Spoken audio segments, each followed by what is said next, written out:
All right, so welcome back for another conversation. This gentleman over here is Paul Reisman. He's my favorite Paul Reisman of all the Paul Thank you. Reismans. You're welcome. I always love that. I don't know if it's still on your website. I should have checked before we came on, but you used to, on your news page, it said, click here for all the news about your favorite Paul Reisman. So I'm not sure if it's still there. Yeah, I got to check myself. I always think of that. You're my favorite. Well, I thank you. So it's great to see you again. You too, man. Paul and I, like everyone else who we've talked to on here, worked many years ago on new plays written by students, and up in New Jersey, in the New Jersey Young Playwrights Festival. He is a fantastic person. Also an incredible artist. We were talking before we started recording, and I was telling Paul that one of the things I love about his work as an actor is that he's run the gamut from crazy new plays written by 8-year-olds to classical theater and everything in between. And it's just I love your work, and I love working with you. So I'm so glad that we can connect and talk here and hear more about your work, so everyone else can hear about the incredible favorite Paul Reisman. That's an intro like that. Right? Yeah, absolutely. So how you doing? How are things going right now? I'm good. I'm good. Chugging along, trying to keep my head above water. Yeah, as best I can. That's what we do. Yeah. Tell us a little. What are you doing right now? What are you engaged in right now? Well, right now I am the principal acting teacher at Baltimore School for the Arts, which is a fantastic school. It's my first year there, and I'm having a blast working with all the students. We're doing everything from straight up realism to our physical comedy to I've even been doing commedia classes on distance learning lately. That's awesome. So that's yeah. It's a really interesting challenge to say, okay, here's your box, and what kind of physical comedy can we create? Yeah. So doing a whole lot of stuff there, and that's been the bulk of my time lately. And then I just moved on from a theater company that I've been part of and helped run for a better part of 11 years or so. Yeah, called Faction of Fools. So yeah, some fresh horizons, looking forward to some new projects. And I got my nose in about half a dozen plays that I'm writing, and take time off from each of them to go work on a different one. That's great. Yeah. Good for you. Yeah. Thanks. Yeah. Sorry. No. I was just going to say, I'm thrilled to say that as of earlier this year, a few months ago, I found out I was nominated for a Helen Hayes Award for one of these plays. Oh, great. Congratulations. Yeah. Thank you. It was a piece called The Great Commedia Hotel Murder Mystery, which we did at my company the year before last. Mm-hmm. Tell us a little bit about that with Faction of Fools. You mentioned commedia a couple times too. Maybe absolutely. A quick definition, maybe there might be some people watching who don't exactly know. Gladly. And how did you? It's really fascinating the way you brought that into to the faction. So we would call it the faction. Oh, thank you, sir. Yeah. Faction of Fools. Yeah, is the name of the company. Yeah, Faction. Okay. In a nutshell, let's see how we can do this. Commedia dell'arte is an Italian physical theater art form. It started back in the Italian Renaissance. And one of the factoids I love about it is that it is effectively the birth of professional theater, right? February 25th, 1545, we got this troupe in Italy that incorporates, they sign a document, and they say, yeah, we would like to try and do this and make a living at it. And that's the oldest extant date that we have that helps us know that theater as a profession, as a business, began. Commedia is known for masked work and physical comedy, and it didn't necessarily create, but helped define or redefine some of the most enjoyable parts of our culture, of our world culture, the way that we do today. And so everyone from Shakespeare to modern sitcoms and silent movies and Looney Tunes all take liberally from this art form, whether the creators know it or not. And so it's a great tradition. And so my company, Faction, I was one of the founding members back in 2009. Got lucky enough to just be in the right place at the right time, where a bunch of physical theater performers, some with commedia background, some without, some with mask training, some without. At that point in time, I had some some commedia background with other teachers, and then of course worked in depth with the guy who was putting the company together, and we did a lot together. Later on, I would travel to Italy and work in the Forum as well. Nice. But yeah. You know, one of the things that I love about the Forum is that it's a great synthesis is the word that always comes to mind, right? It synthesizes a bunch of things that I love in many different forms, you know. So it has a great connection to Shakespeare, not only because he uses the characters and stuff, but it's very much about presentational style and talking to the audience and, you know, living your life in front of an audience, as a teacher of mine says. You know, and then it's about physical storytelling and helping us understand character and story through action, as opposed to just dialogue. Yeah. How did you get interested in that? Where did that start? You know, it's a combination of things. I mean, for me, I'd always been a fan of Shakespeare. I love the stories. I love the characters. I was able to read the plays and work with them enough in different productions as an actor that I knew I wanted more. So I trained with a whole bunch of teachers in New York. Who knows what the future will be like. Back when I was coming up, there was this ability, it's one of the things that's incredible about New York in particular, to go and train with whoever you want, you know? So whether or not you got exactly what you loved in your undergrad program in college, you could then go out into the world and say, well, I want more Shakespeare. I'm going to train with this guy, who for me was John Basil at the American Globe Theater, who's just an incredible master teacher. I took classes and classes and then performed in shows he directed and worked with him in New York. And then I worked with other teachers as well. So, you know, the clown work became an offshoot of that. There were always characters I loved. And so I thought, oh, somebody said something about a clown teacher. Yeah, why don't I save my money and go work with Chris Bays, who's become one of the foremost clown teachers. He's head of physical theater at Yale right now, Yale School of Drama, and has directed all over the world. And so I went and trained for a summer with him and did clown classes, and I did a little bit of a commedia class, and just started to see the connections between this work, you know, and enjoyed. And so everywhere I went, I tried to add on, you know, spokes to that wheel and grow it. And then trained with a whole bunch of other teachers, and then eventually went back to grad school and trained some more. And then was lucky enough to be cast as an actor in shows that I was able to go, okay, now I can take all this training and let it out of the box and play. Right. So I love too that you're talking about how even though your college training experience was done and you were going out into the world and you were working, because you were working with us and you were working in other places, but you continued to find the ways to improve, and it sounds like too you went through a lot of reflecting to really identify what some of those things were that you wanted to go after or that you felt you needed to go after. Yeah, well, I tried, you know, in the most selfish way possible, I tried to follow the things I loved, you know, and follow the things I liked. And so, you know, I had a great experience at my undergrad, which was Montclair State. Had a lovely time. It was an incredible training program at the time. And I worked with great people, and I was lucky enough to get cast in shows. But even so, I would have that itch. I go, well, this is great, but I wish I could do more physical comedy, or I wish I could do more Shakespeare.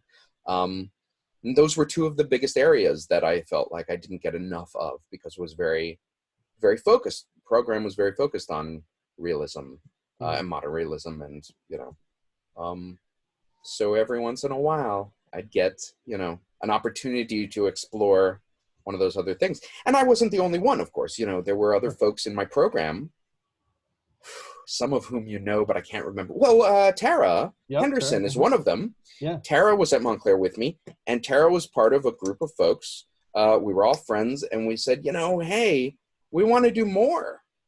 And so every now and again, a group of us would put together a show on our own outside of the department shows. Just say, hey, we've got scripts. It's just 12th night. Let's, you know, rehearse on our own time. That's right. So yeah, it was really just a hunger for wanting to keep going, you know. Yeah. Yeah. Well, that's good. Yeah, and you know, we were talking before, and I know you know this about me too, but I'm a very big proponent of, you know, we have the ability to create, so let's just create and just do it, and Yeah, we don't need to absolutely. wait for, you know, an audition or a casting director or anything else. We No, just, the no. plays are out there, they're in here, you know, you can Hmm. just gather some people together and do it. Yeah.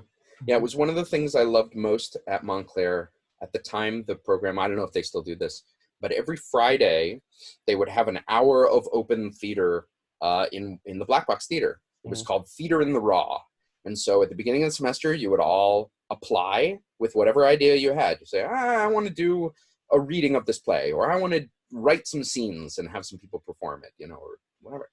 And I think everybody's application got chosen because there's so many Fridays, you know, you can fill. Sure. But but but you filled out your thing, you handed it in, and then you would get the date that was your date, and the rest was up to you. You know that, you know, the Yeah. Thursday before, the night before, you would have a tech rehearsal where you'd get one technician that would work with you on putting some lights on it, bare lights and bare sound. But other than that, you know, the time was your own to just kind of create something new or to put up something you liked, or, you know. Yeah. And so I got in that habit as well over that time of just, you want to do something, do it. Don't wait around, you know, write up a play and put it on. Yeah. If it's you know, if it's horrible, then the next one will be better. Well, Right. so yeah, yeah. Also, I always find it important to, we've gotten to the point now where, I always need to remind, you know, any young people who are hearing, you know, this experience, that this is in the age before, Twitter, you know, or any of Oh, this really, absolutely. you know, immediately, or YouTube, you know, anything that's immediately present, in Hmm. front of us. You know, it was finding a way, you know, when you and Tara and the rest of the group would get together, you're really just getting together for yourselves. But what we can do now is we can get that together and we can just put it out, you know, on a platform, Hmm. and start to Hmm. reach out that way too. So if that's Well, something that people desire, it's so easy to do it now. yeah, yeah. And I think it's one of the reasons why what we did was specifically theater. You know, I Hmm. don't think that the outlet of film wasn't as easy to just, oh, and then we'll just put it up on YouTube. Right. So so it felt more immediate and to just kind of get up and go. Well, Hmm. all the people we need, all the things we need are in this room, and we're going to create it, and it's going to be this burst of, you know, um, and you know, and yeah, yeah. Yeah. So you know, Yeah, no, we'll go back. We'll do a little history here now. oh With sure, that, you sure, sure. mentioned with Montclair, you know, and you and Tara. I talked about this with Tara too a few weeks ago. Your group of, your class there was one of the first ones that we pulled out of a, college program to, work on the young plays, young playwrights work. And I think it was Yeah, probably yeah. the first or second year that, that was probably the first year that we actually brought the festival back to Oh, life. fantastic. So it was great to have you, and I think, you know, we had a number of you for a couple of years. So it was almost like we had a little company, Yeah, of people who yeah, we could, you know, we kind of knew who we had. So yeah. as we were choosing plays, we could kind of, you know, give things to all of you that would challenge you, and then also allow, those playwrights to see, you know, actors who, you know, we knew could embody certain roles, or bring some kind of, mentality is the word I'm going to use. It's not really what I want, but, you know, Yeah, no, yeah. you're thinking about it, you know, and I think that was very useful, for the young people to see you, and, you know, all you in it. Listen, some of my best experiences as an actor have been in rep companies. Mm, You know, the idea that you're getting the same group of people together again and again and again, and this time I play the father and you play the kid, and this time I'm going to be the kid running around and you're going to be the parent, or this time we're both going to be brother and sister, or we're going to be boss and coworker. Yeah, yeah, that you get to have that flexibility working with each other again and again, and yeah, the work, it's more effective, right? Because you can continue to just cut to the chase. I know how you work, you know how I work, and we can get to the good stuff. Yeah. yeah. A lot of fun. It's a lot of fun. Yeah. One of my favorite, you reminded me of another memory that I had with you that we'll get to, but another one of my favorite memories of you at the, with the young playwrights work was we were in the middle of rehearsal, Hmm. and, we had to stop for something. I think maybe a playwright was changing something. So we were working with a couple other members of the cast, and you were at the front of Sure. the stage, and you were going through something, And I stopped you and said, what are you working on? And it was a Shakespeare monologue, and you were preparing for an audition either later that night or the next day. Yeah. And I just thought how fascinating that you were able to go quickly from working on that play to now I have a minute. I'm going to, who knew how long that was going to take working on this monologue. So I always remember that. And then we also talked about the wearing Chuck Taylors, the Converse Chucks. Yeah, oh yeah. Those were the actor shoes.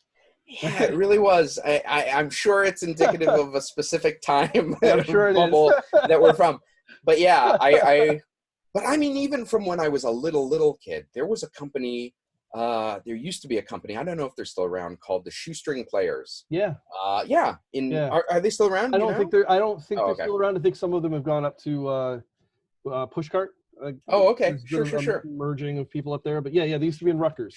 Yeah. Oh, okay. That's where it's from. Yeah. That's really funny. That connects some other dots for me as well. Okay. Shoestring used to perform at, for whatever reason, I saw them perform at the Museum of Natural History in New York when I was very young. But they would do all folk tales and fairy tales and, all these great stories.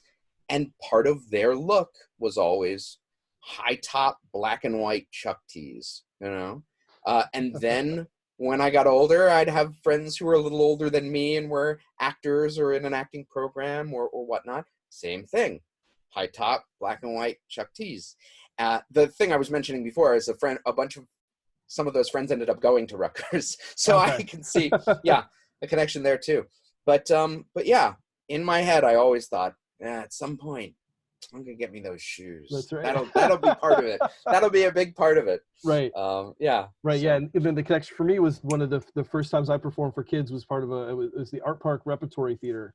Our college went to Niagara University, and our college was connected with the Art Park, which was a regional theater on the Niagara River. And one of the things that we did in our theater program was ran it's like story theater. It's like 75 different plays that we would perform in repertory. And we all wore bright colored T-shirts and overalls and Chucks that were tie-dye. So I had orange overalls, yellow T-shirt, yellow Chucks. And that's it. That was the uniform. So. Well, and I'll tell you, later on when I was doing a lot more physical comedy, and then I ended up going on tour, I toured with the American Shakespeare Center all over the country, all over. Mm-hmm. We would do 3 shows in rep. And for one of those shows, I was playing Grumio in The Taming of the Shrew, right? So big, bold sidekick to the main, classic Zani, as we would say in Commedia. Mm-hmm. And he got to wear Chuck tees the whole time. And I started to really play with and understand why I liked them, not just aesthetically, but when I was on my feet, the flexibility to roll, it was almost like being on one of those balance boards. You could go in any direction at any time and roll through your feet, and it just helped everything I wanted to do physically. Oh yeah, yeah. So you go, oh, there's the ability to play. I always felt like it was the next best thing to being barefoot. Yeah. Without absolutely. Sandals, which can you be anyway? No, absolutely. But that for the clown work especially, it's just it's vital. Yeah. The other memory lane too. We talked about that. We were able to bring you one of the residencies that we were often running for playwriting was actually your old middle school. So that's right. We were able to bring you back up there one time, and you was had lovely. You reminded me too. You had the engagement ring. That's right. I did. You just purchased it, I think, right? So which means that it was 11 years ago, maybe. Yeah. We just in quarantine. 3 weeks ago, celebrated our 10th wedding anniversary. Oh, great. Congratulations. Yeah, thank you. Thanks. So it's been a moment. But yeah. No, the funny thing about that, I was going around, I remember showing everybody that ring because I had bought it online, which some folks, kids, your parents will tell you is a no-no. It's very dangerous because you don't know if it's going to turn out to be an actual ring and quality or not. Right. And so once I got it, I knew I had whatever it was, a 75-day return policy. And my wife and I, or my girlfriend and I, were living in separate places. She was in Illinois and I was in Jersey. So I thought, I'm going to only see her once in these 75 days.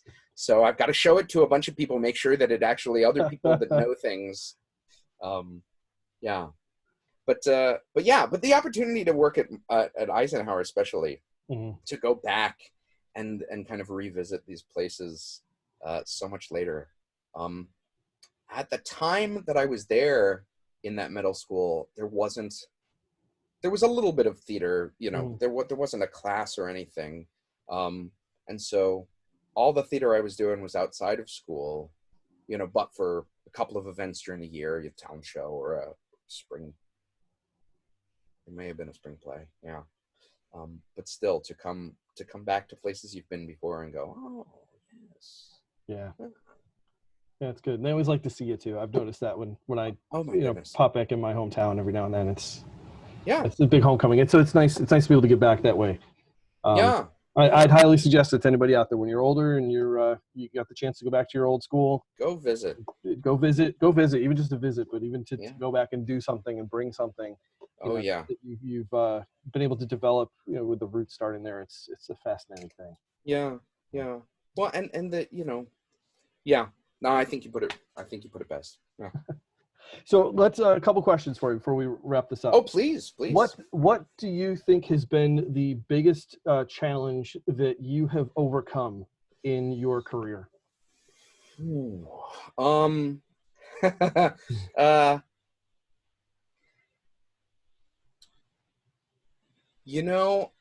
Well, there are two things that jump to mind. Sure. So if I'm allowed to change the Yeah, go format for a sec, I give you the two things that come to mind. Okay. One was learning that it wasn't personal, which is one that I'm always trying to remind myself of and relearn as I go. The business side of theater, even if you're not doing this for money, but the sense of constantly trying to get picked or get chosen, or they chose somebody else and not me, or somebody likes my work but they want to change it, or they want to give things. By and large, everybody that works on this kind of stuff is trying to create the best thing. Right. And especially when it gets to auditioning and being picked for things, it's never about, well, it's not you because we don't want you, but it's more about, oh, well, we want somebody else today, and it's not personal. Sometimes it's just, hey, this person, we want the blonde-haired person. We just want someone with blonde hair that is this tall and whatever. And then, the thing that happens is some days it'll be your day.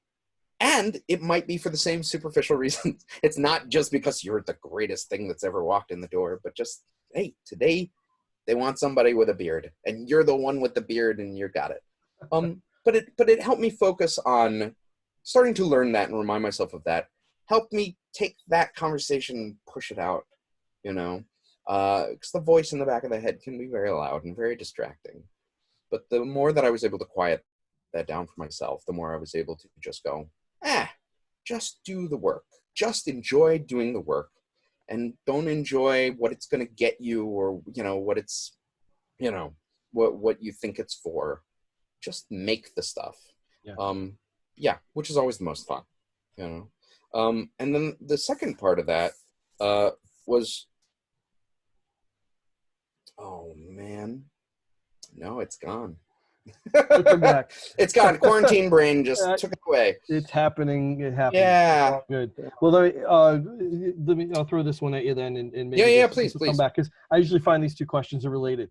If there's one piece of advice you would give to a young person who is looking to create, what might it be? I mean, you've given us one. Sure enough, you just jogged my memory too. Yeah. No, because they are connected. Yeah, sure. Listen, I listened to a podcast a long time ago now, and I wish I could remember what it was, or I'd recommend it to everybody. But there was a playwright and screenwriter that I know and love on there, and he was talking about the fact that he would work on a sitcom, and on a sitcom schedule, you work all week long, and then Friday night you film the show, in front of an audience, and then you start again Monday writing the next episode.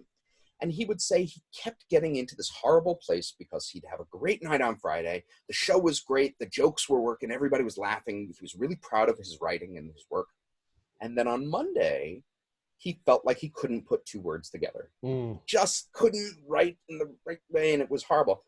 Until he learned or taught himself to realize that the script you finish with at the end of a process, or at the end of the week in his case, is not the same script that you start with on Monday.